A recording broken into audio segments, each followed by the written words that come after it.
Elles longent cette route tous les jours, leur fardeau imposant en équilibre improbable sur la tête. Aux abords du camp de protection civile de la mission des Nations unies de Bentiu, les blindés des casques bleus montent la garde. Mais plus loin, là où les femmes trouvent le bois de chauffage, elles sont laissées à elles-mêmes, vulnérables. It's really dangerous because sometimes you get attacked by men, and the things that happen mostly it's rape and physical violence. Assunta n'emprunte jamais la route, mais elle attend celles qui reviennent au camp pour s'informer des problèmes qu'elles ont rencontrés pour leur offrir de l'aide médicale aux besoins. Une tâche délicate qu'elle accomplit pour le compte de Médecins sans frontières. Les femmes préfèrent souvent se taire, dit-elle.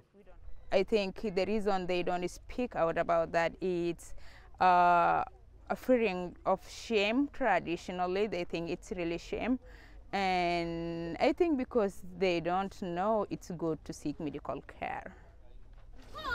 À l'intérieur du camp, la situation est plus sécuritaire. Un semblant de vie s'y organise dans des conditions rudimentaires au gré d'un quadrillage qui s'étend à perte de vue. L'hygiène est un défi constant, ce qui ne semble pas troubler le plaisir que ces enfants ont à chasser des poissons inexistants dans le bassin des eaux usées ou à jouer au soccer dans les caniveaux où se déversent les latrines. Avec plus de 100 000 personnes, le camp de protection civile de Bentiu est devenu la 3e agglomération en importance au pays. Ce qui devait être temporaire est en train de se permanentiser. Les gens qui sont arrivés ici il y a longtemps ont de la chance en quelque sorte. Ici, il y a plein d'organisations humanitaires et les Nations unies pour leur offrir des services. Mais encore aujourd'hui, de nouveaux arrivants se présentent aux portes du camp et pour ceux-là, il n'est plus possible de s'enregistrer et donc de recevoir de l'aide alimentaire.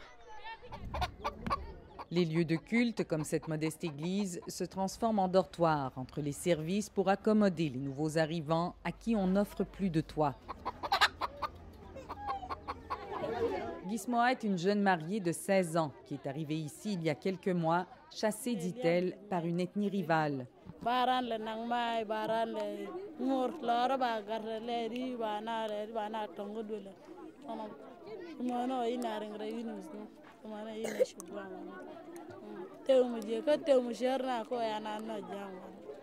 Elle, comme beaucoup, survit grâce aux rations alimentaires que d'autres partagent, ce qui fait qu'on peut, malgré l'aide, mourir de faim dans le camp de Bentiu.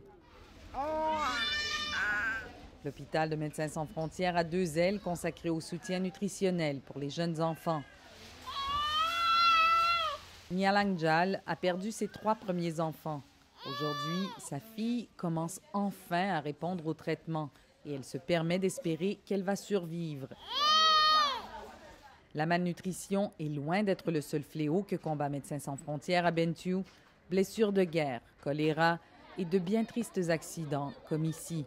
Un bambin est tombé dans un grand seau d'eau. Il a été retrouvé noyé trop tard pour que les secours puissent le ramener à la vie. On meurt souvent trop jeune à Bentiu, mais tous les jours, on naît aussi de nouvelles vies qui viennent un peu défier toute cette adversité auxquelles elles seront vite confrontées. Ici Marie-Ève Bédard, Radio-Canada, Bentiu, au Soudan du Sud.